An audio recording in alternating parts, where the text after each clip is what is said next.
Hey everybody, it's Neil, and check out what I have here. I have some shorts, some workout shorts that I can use from Gymshark, and they are nice and stretchy here. I'm not sure what size I got. I got a size large. It might be a little bit too large for me, but we'll go ahead and try it here. I'll show you guys what it is here. Let me put it on for a second, and then I'll scooch over so you can see it with me on. Let's go ahead and there we go. So now, step back.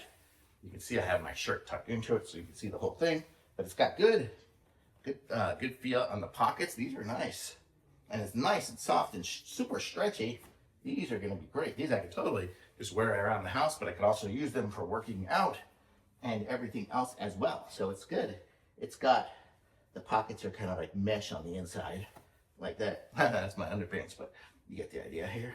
But these are nice, and it's got those two pockets there. I guess that's going to be the only pockets on it, but it seems good. It'll fit my phone in my pockets, and these are good. This is what it looks like from here and around the back, and it's really nice and stretchy. It's got a good stretch to it, but it also has some strings so I can tie it tight if I need to. So these are great shorts. I'll be wearing these all the time. Thumbs up. These are great.